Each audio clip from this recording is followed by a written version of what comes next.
ಎಲ್ಲರಿಗೂ ನಮಸ್ಕಾರ. ಕುಕ್ಕೆ ಸುಬ್ರಹ್ಮಣ್ಯ ಸ್ವಾಮಿ ದೇವಸ್ಥಾನದ ರಹಸ್ಯಗಳು.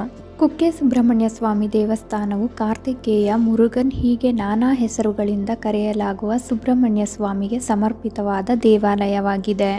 ಈ ದೇವಸ್ಥಾನವು ಸರ್ಪದೋಷಗಳನ್ನು ನಿವಾರಿಸುವುದಕ್ಕೆ, ಚರ್ಮ ರೋಗಗಳನ್ನು ಶಮನ ಮಾಡುವುದಕ್ಕೆ ಹೆಸರುವಾಸಿಯಾದ ದೇವಾಲಯವಾಗಿದೆ. ಕುಕ್ಕೆ ಸುಬ್ರಹ್ಮಣ್ಯ ಸ್ವಾಮಿ ದೇವಸ್ಥಾನವು ತನ್ನದೇ ಆದ ಇತಿಹಾಸವನ್ನು, ರಹಸ್ಯವನ್ನು ಒಳಗೊಂಡಿದೆ. ಕುಕ್ಕೆ ಸುಬ್ರಹ್ಮಣ್ಯ ಸ್ವಾಮಿ ದೇವಸ್ಥಾನದ ರಹಸ್ಯಗಳೇನು?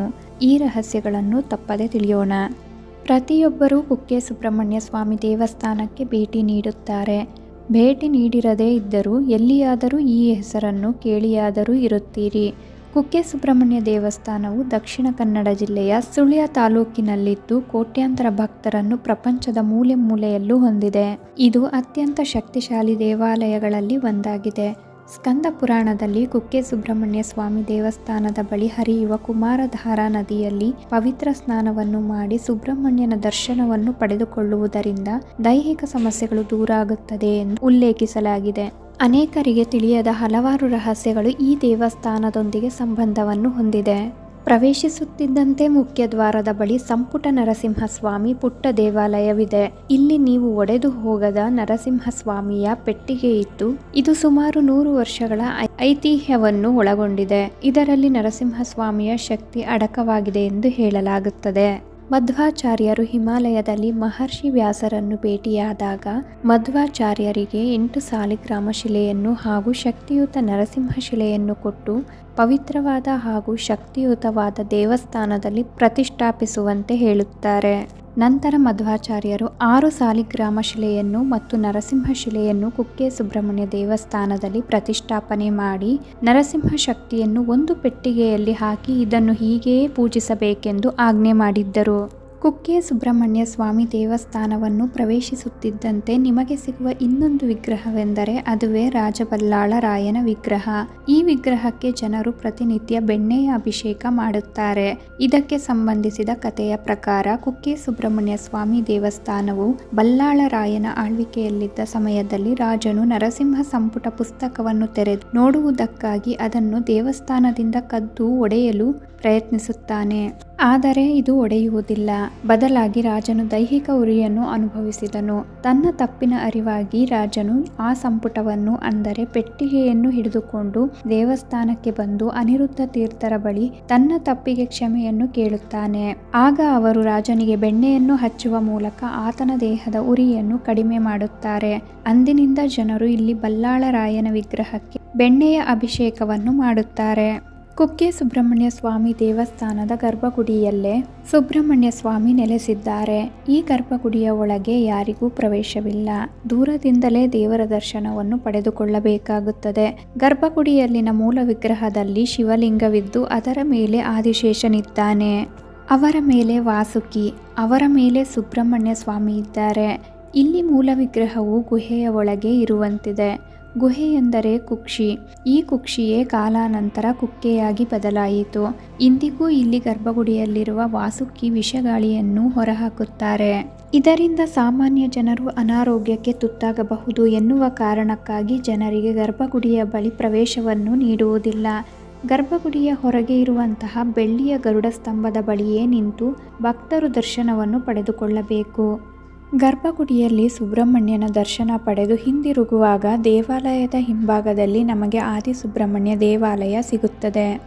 ಒಮ್ಮೆ ಸರ್ಪವಾದ ಕದ್ರು ಮತ್ತು ಆಕೆಯ ಮಕ್ಕಳು ತನ್ನ ತಾಯಿ ವಿನುತಾಳಿಗೆ ಮೋಸದಿಂದ ದಾಸಿಯನ್ನಾಗಿ ಮಾಡಿದ ವಿಚಾರ ಗರುಡನಿಗೆ ತಿಳಿಯುತ್ತದೆ. ಇದರಿಂದ ಕೋಪಗೊಂಡ ಗರುಡ ಸರ್ಪಗಳನ್ನು ಕೊಲ್ಲಲು ಪ್ರಾರಂಭಿಸುತ್ತಾನೆ. ಆ ಸಮಯದಲ್ಲಿ ಆತನಿಗೆ ವಾಸುಕಿ ಸಿಗುತ್ತಾನೆ. ವಾಸುಕಿಯನ್ನು ತನ್ನ ಉಗುರುಗಳಿಂದಲೇ ಗರುಡ ಗಾಯಗೊಳಿಸುತ್ತಾರೆ. ಇದನ್ನು ನೋಡಿದ ಕಶ್ಯಪ ಮಹರ್ಷಿಗಳು ಗರುಡನನ್ನು ಕುರಿತು ಯಾವುದೋ ಒಂದು ಸರ್ಪ ಮಾಡಿದ ತಪ್ಪಿಗಾಗಿ ಎಲ್ಲ ಸರ್ಪಗಳಿಗೆ ಶಿಕ್ಷೆಯನ್ನು ನೀಡುವುದು ಸರಿಯಲ್ಲ. ಹಾಗಾಗಿ ವಾಸುಕಿಯನ್ನು ಬಿಡುವಂತೆ ಹೇಳುತ್ತಾರೆ. ನಂತರ ಗರುಡ ವಾಸುಕಿಯನ್ನು ಬಿಡುತ್ತಾರೆ. ವಾಸುಕಿ ಶಿವನನ್ನು ಪ್ರಾರ್ಥಿಸಿ ತನ್ನನ್ನು ರಕ್ಷಿಸುವಂತೆ ಕೇಳಿಕೊಳ್ಳುತ್ತಾರೆ. ಆಗ ಶಿವ ವಾಸುಕಿಯನ್ನು ಕುರಿತು ನೀನು ಭೂಲೋಕಕ್ಕೆ ತೆರಳಿ ಅಲ್ಲಿ ಮಹಿನಡಿಯಲ್ಲಿ ಸ್ನಾನ ಮಾಡು, ನಿನ್ನ ಗಾಯಗಳು ವಾಸಿಯಾಗುತ್ತದೆ. ನಂತರ ಸುಬ್ರಹ್ಮಣ್ಯನನ್ನು ಪ್ರಾರ್ಥಿಸು, ಅವನೇ ನಿನ್ನನ್ನು ಗರುಡನಿಂದ ರಕ್ಷಿಸುತ್ತಾರೆ ಎಂದು ಹೇಳುತ್ತಾರೆ. ಅದರಂತೆ ವಾಸುಕಿ ನಡೆದುಕೊಂಡಾಗ ಸುಬ್ರಹ್ಮಣ್ಯ ಸ್ವಾಮಿ ವಾಸುಕಿ ಮುಂದೆ ಪ್ರತ್ಯಕ್ಷರಾಗುತ್ತಾರೆ. ಆ ಸ್ಥಳವೇ ಆದಿಸುಬ್ರಹ್ಮಣ್ಯ ದೇವಾಲಯ. ಆದಿಸುಬ್ರಹ್ಮಣ್ಯ ದೇವಾಲಯದಿಂದ ಎಡಭಾಗಕ್ಕೆ ಹೋದರೆ ಅಲ್ಲಿ ಬಿಲಾದ್ವಾರವಿದ್ದು ಇದರಲ್ಲಿ 2 ಗುಹೆಗಳಿವೆ. ಇದರಲ್ಲಿ ಒಂದು ಗುಹೆಗೆ ಪ್ರವೇಶವಿದ್ದು ಇನ್ನೊಂದು ಗುಹೆಗೆ ಪ್ರವೇಶ ನಿಷಿದ್ಧವಾಗಿದೆ. ಈ 2ನೇ ಗುಹೆಯಲ್ಲೇ ವಾಸುಕಿ ಸುಬ್ರಹ್ಮಣ್ಯ ಸ್ವಾಮಿಗಾಗಿ ತಪಸ್ಸು ಮಾಡಿದ್ದರು ಎಂದು ಹೇಳಲಾಗುತ್ತದೆ. ಇಂದಿಗೂ ಇಲ್ಲಿ ವಾಸುಕಿ ನಾಗ ಇದೆ ಎನ್ನುವ ನಂಬಿಕೆ ಇದೆ. ಕುಕ್ಕೆ ಸುಬ್ರಹ್ಮಣ್ಯ ಸ್ವಾಮಿ ದೇವಸ್ಥಾನದ ಪಕ್ಕದಲ್ಲಿ ಹರಿಯುತ್ತಿರುವ ನದಿಯೇ ಈ ಕುಮಾರಧಾರ. ಇದನ್ನು ಗಂಗೆಯಷ್ಟೇ ಪವಿತ್ರ ಮತ್ತು ಪಾವನವೆಂದು ಹೇಳಲಾಗುತ್ತದೆ.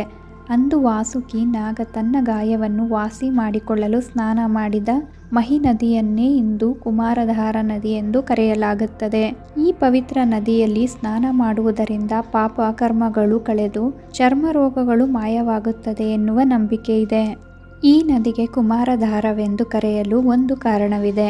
ಇದರ ಪ್ರಕಾರ ಕುಮಾರನೆಂದು ಕರೆಯಲಾಗುವ ಸುಬ್ರಹ್ಮಣ್ಯನು ರಾಕ್ಷಸನನ್ನು ಕೊಂದ ಬಳಿಕ ಆಯುಧದಲ್ಲಿದ್ದ ರಕ್ತವನ್ನು ತೊಳೆಯಲು ಈ ನದಿಯ ನೀರನ್ನು ಬಳಸಿಕೊಳ್ಳುತ್ತಾರೆ. ಆದ್ದರಿಂದ ಈ ನದಿಯನ್ನು ಕುಮಾರಧಾರವೆಂದು ಕರೆಯಲಾಗುತ್ತದೆ. ಬೃಂದಾವನದಲ್ಲಿ ಮಠಾಧಿಪತಿಗಳ ಪಾರ್ಥಿವ ಶರೀರವನ್ನು ಇಡಲಾಗಿದೆ ಹಾಗೂ ಇದೊಂದು ಧ್ಯಾನ ಮಂದಿರವೂ ಆಗಿದೆ. ಸರ್ಪ ಸಂಸ್ಕಾರ. ಆದಿಸುಬ್ರಹ್ಮಣ್ಯ ದೇವಾಲಯದ ಬಳಿಯೇ ಸರ್ಪ ಸಂಸ್ಕಾರ ಮಾಡುವ ಸ್ಥಳವಿದೆ. ಇಲ್ಲಿಗೆ ಬಂದು ಸರ್ಪ ಸಂಸ್ಕಾರ ಮಾಡುವುದರಿಂದ ಸರ್ಪದೋಷಗಳು ಪರಿಹಾರವಾಗುವುದು. ದೇವಾಲಯದ ಬಳಿ 2 ರಥಗಳಿವೆ. ಅದರಲ್ಲಿ ದೊಡ್ಡ ರಥವನ್ನು ಬ್ರಹ್ಮರಥ, ಚಿಕ್ಕ ರಥವನ್ನು ಪಂಚಮಿ ರಥವೆನ್ನುತ್ತಾರೆ.